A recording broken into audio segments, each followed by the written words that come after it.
ठीक है बच्चे, अब यहाँ पे A1 A2 क्या दे रखा है, A1 A2 जो है वो स्मॉल a दे रखा है। ठीक है, स्मॉल ए का क्या मतलब हो गया कि ये क्या स्मॉल ए है, length of the side of the polygon. ये जो पॉलीगन है ना इसके का साइड लेंथ है। ठीक है, इसको हम क्या बोलेंगे, length of side of regular polygon.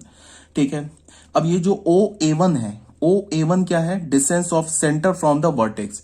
ये क्या है, सेंटर से वर्टेक्स के बीच का डिस्टेंस। और हमें पता है कि रेगुलर पॉलीगन है तो तुम कोई भी वर्टेक्स उठा लो, उसका डिस्टेंस निकालो फ्रॉम द सेंटर, वो क्या होगा, वर्टेक्स उठा लो उसका डिस्टेंस निकालो सेंटर से, वो क्या होगा, इक्वल होगा। ठीक है, OA1 हो गया, OAN हो गया, OA2 ले लो, OA3 ले लो, ये सारे डिस्टेंस क्या होंगे, आपस में इक्वल। हमने अभी इससे पहले क्या प्रूव करके आए हैं कि OA1 किसके इक्वल होगा, a/2 cosec pi by n. N क्या हमारा, number of side of regular polygon. तो ये हो गया OA1। OA2 का वैल्यू क्या होगा, सेम होगा, a/2 cosec pi by N. ठीक है, OM क्या होगा, OM क्या है हमारा, सबसे पहले जो OM है वो हमारा सेंटर से जो ये जो साइड है ना, साइड, इसका डिस्टेंस है। और हमें पता है कि जब भी हम किसी पॉइंट से किसी भी लाइन या लाइन सेगमेंट का डिस्टेंस निकालते हैं तो हमेशा क्या करते हैं, परपेंडिकुलर डिस्टेंस निकालते हैं। तो ये जो OM क्या होगा, ये परपेंडिकुलर होगा। ठीक है, OM को भी हम पीछे क्या प्रूव करके आए, a/2 cot pi by N. ये क्या हमारा, distance of side from the centre, centre से साइड का डिस्टेंस। ठीक है, अब यहां पे तुम ना ऐसे देखो, मान लो कि हमने एक रेगुलर हेक्सागन लिया इस सर्कल में। ठीक है, ये जो सर्कल है इसमें हमने एक रेगुलर हेक्सागन लिया, क्या, ABCDEF। बात को है ना बिल्कुल ध्यान से देखो, एक हमने रेगुलर हेक्सागन लिया।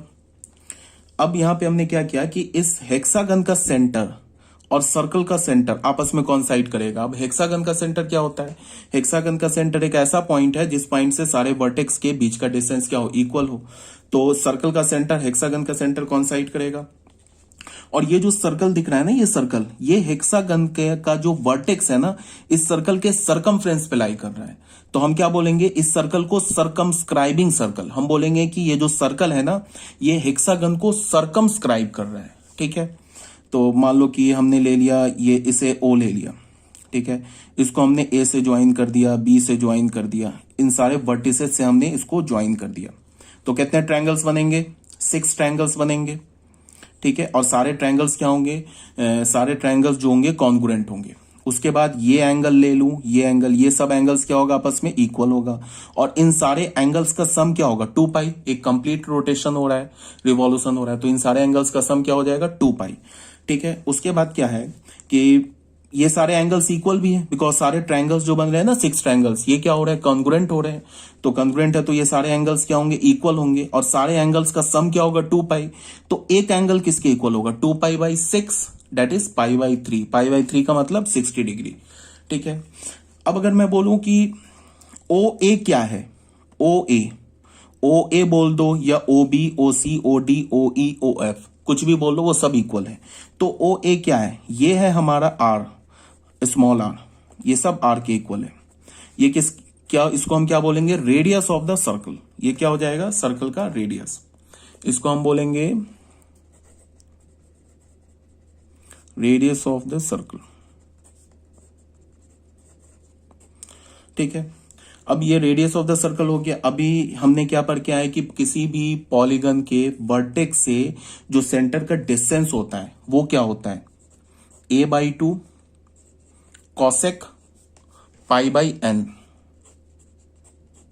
तो अगर मैं बोलूं कि ये जो सरकमस्क्राइबिंग सर्कल है इसका रेडियस बताओ, तो रेडियस क्या होगा, वर्टेक्स से सेंटर के बीच का डिस्टेंस। और वर्टेक्स से सेंटर के बीच का डिस्टेंस क्या होता है हमेशा, a/2 cosec pi by N. ठीक है, और इसको हम क्या बोल सकते हैं, distance between the vertex from the centre.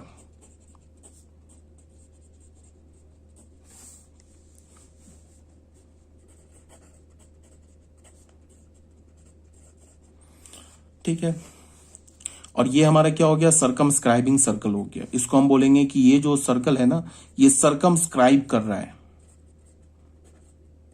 Circumscribing circle हो गया। ये जो है ये हेक्सागन को सरकमस्क्राइब कर रहा है। ठीक है, ये बात आ गई समझ में। और कोई भी ये जो एंगल है हमारा क्या होगा, π/6 हो जाएगा एंगल। अब अगर मैंने क्या किया कि मान लो कि अगर मुझे ना इस हेक्सागन का एरिया निकालना है, क्या करना है मुझे, हेक्सागन का एरिया निकालना है। तो हेक्सागन का एरिया क्या होगा, ये सारे ट्रायंगल्स क्या हमारे पास कंग्रुएंट है सारे ट्रायंगल्स, तो एक ट्रायंगल का एरिया निकाल लूं और उसको क्या करूं 6 से मल्टीप्लाई कर दूं तो हेक्सागन का एरिया आ जाएगा। अगर मैं बोलूं कि एरिया हमें क्या चाहिए, ABCDEF हेक्सागन का एरिया चाहिए, तो 6 ट्रायंगल्स है तो 6 कर दिया, उसको एक कोई भी ट्रायंगल का एरिया है उसका एरिया से मल्टीप्लाई कर दिया तो हेक्सागन का एरिया आ जाएगा। मान लो ना हमने यहां पे ये ट्रायंगल OFA लिया, ये परपेंडिकुलर डिस्टेंस OM क्या हो जाएगा, ये OM, ये परपेंडिकुलर डिस्टेंस, इसका एरिया पहले क्या होगा, हाफ लिखेंगे, और एरिया OFA, इसका एरिया निकाला है तो half into FA into OM, ऐसे हो गया। ठीक है, ये किसके इक्वल हो गया 1/6, तो ये हो गया 3, और ये FA क्या है हमारा, FA तो हेक्सागन का साइड है, साइड को मान लो हमने स्मॉल ए बोला, और OM क्या है, distance of the centre from the side, centre से साइड का डिस्टेंस, ये अभी हम क्या प्रूफ करके आए, A/2 इंटू कॉट π/n, ये क्या हो जाएगा 3a² इंटू कॉट, n का काम क्या करेगा 6, क्यों, बिकॉज नंबर ऑफ साइड्स जो है हेक्सागन में कितने होते हैं 6, तो ये किसके इक्वल हो गया 3a² कॉट 30 डिग्री क्या होता है, tan 30 डिग्री का रेसिप्रोकल, और tan 30 डिग्री क्या होता है 1/√3, तो 1/√3 का रेसिप्रोकल क्या होगा √3, तो ये क्या हो गया 3√3/2 इंटू ए क्या हमारा साइड स्क्वायर, और एरिया की बात करेंगे तो यूनिट स्क्वायर। ठीक है, ये बात आ गई समझ में, तो एरिया हमने निकाल लिया। अब मान लो कि हमारे पास एक हेक्सागन है, ध्यान से देखो, अगेन हेक्सागन, हेक्सागन ऐसे भी बना सकते हैं कोई प्रॉब्लम नहीं है, 6 साइड्स होना चाहिए, और रेगुलर हेक्सागन बना रहे हैं तो रेगुलर हेक्सागन का मतलब क्या होगा कि सारे साइड्स जो होंगे वो क्या होने चाहिए, इक्वल होने चाहिए। अब यहां पे क्या हो रहा है कि ये जो रेगुलर हेक्सागन है ना, इसको एक सर्कल, पहले ये सर्कल क्या कर रहा था, ये सर्कमस्क्राइब कर रहा था, इसके अंदर एक सर्कल होगा जिसको हम क्या बोलेंगे इन सर्कल, वो जो इन सर्कल होगा ना इस हेक्सागन के साइड्स का जो मिड पॉइंट है उसको टच करेगा। अगर मैं इसके अंदर सर्कल बनाऊं ना तो ये जो मिड पॉइंट है ना इसको टच करेगा, तो सर्कल कैसे होगा, हो सके मे भी अच्छा सर्कल ना बने बट फिर भी समझ जाओ, ये ऐसे करके इसको, ये है ना ऐसे टच करेगा। ठीक है, ये सर्कल बन गया। अब यहां पे क्या है कि जो सर्कल का जो सेंटर होगा, ये हो गया सर्कल का सेंटर, ये सेंटर हो गया सर्कल का, और ये रेगुलर हेक्सागन का ये सेंटर एक ही होगा। अब यहां पे क्या है कि अगर इसको हमने ज्वाइन किया, यहां पे समझने वाली बात क्या है कि जैसे ये रेगुलर हेक्सागन है ABCDEF, इस सेंटर को हमने O बोला, ठीक है, तो इसको हमने, फिर वही चीज होगा, अगर मान लो कि सेंटर को अगर मैंने वर्टेक्स से ज्वाइन कर दिया तो फिर कितने ट्रायंगल्स बन जाएंगे, 6 ट्रायंगल्स बन जाएंगे, और ये जो एंगल होगा ये क्या होगा, अगेन 2π/6, π/3 60 डिग्री, तो ये भी 60 डिग्री होगा हमारा, ये भी 60 डिग्री होगा, ये भी 60 डिग्री होगा, ये सब क्या होगा 60 डिग्री, 6 ट्रायंगल बनेंगे तो 6 एंगल हो जाएंगे। अब यहां पे क्या है, मान लो दिस इज OM, अब अगर मैं बोलूं OM क्या है, अब इस केस में OA क्या था, R था, रेडियस ऑफ द सर्कल था, यहां क्या होगा सेंटर से जो साइड का डिस्टेंस होगा ना वो रेडियस ऑफ द सर्कल होगा, तो ये OM R के इक्वल होगा। फिर मान लो कि हमने सेंटर से BC जो साइड है, ये इसका मिड पॉइंट, ये मान लो कि दिस इज M डैश, तो OM डैश किसके इक्वल होगा, रेडियस ऑफ द सर्कल के, तो ये R हो गया, ये क्या हो गया रेडियस ऑफ इंस्क्राइबिंग सर्कल, जो हमारा इंस्क्राइबिंग सर्कल है ना उसका रेडियस हो जाएगा। ठीक है, इसको हम क्या बोल सकते हैं, और यहां पे क्या हो जाएगा, distance between the side and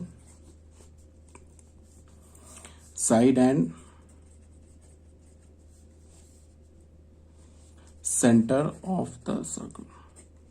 side of polygon, polygon की जगह लिख लो hexagon, and centre of the circle. Again इसका वैल्यू क्या होगा ये बताओ। यहां पे क्या होगा, a/2। अभी हमने क्या पर किया है, पीछे क्या प्रूफ किया है कि सेंटर से साइड का जो डिस्टेंस होता है वो किसके इक्वल होता है, a/2 कॉट। ये किसके इक्वल होता है, कॉट π/n। n का वैल्यू क्या है, 6। ठीक है, तो अगर फिर वही बात कि अगर मुझे एरिया चाहिए इस हेक्सागन का ABCDEF, इसका अगर एरिया चाहिए तो क्या होगा, एक ट्रायंगल का एरिया निकाल लो, उसको 6 से मल्टीप्लाई कर दो, तो 6 इंटू एक ट्रायंगल का एरिया, हाफ इंटू बेस। मान लो इस ट्रायंगल का बात कर रहे हैं, बेस हमने साइड क्या लिया, स्मॉल a, इंटू हाइट क्या हमारा OM। OM किसके इक्वल है, a/2 कॉट π/6, तो a/2 ये हो गया 1/2a, और यहां क्या हो जाएगा, a/2 π/6, तो ये क्या हो जाएगा 4, तो ये हो जाएगा 3/2 a² कॉट π/6 अगेन √3, तो ये क्या हो गया 3√3/2 into a² mean side square unit square. ठीक है, तो यहां पे कहने का क्या मतलब है कि अगर सर्कल इसके हेक्सागन के अंदर हो या सर्कल हेक्सागन के बाहर हो, तो हेक्सागन का एरिया थोड़े ना चेंज हो जाएगा, एरिया तो कांस्टेंट ही होगा। तो देखो एरिया भी तो सेम ही आया। ठीक है, यहां पे मैं क्या बताना चाह रहा हूं कि अगर सर्कल हेक्सागन को सर्कमस्क्राइब कर रहा है, या अगर मैं बोलूं कि सर्कल सर्कमस्क्राइबिंग सर्कल है, तो सर्कल का जो रेडियस होता है ना, वो क्या होगा, हेक्सागन के सेंटर से जो वर्टेक्स का डिस्टेंस होगा वो सर्कल का रेडियस हो जाएगा। और अगर सर्कल इन सर्कल है, मतलब जो सर्कल है वो हेक्सागन के साइड्स को टच कर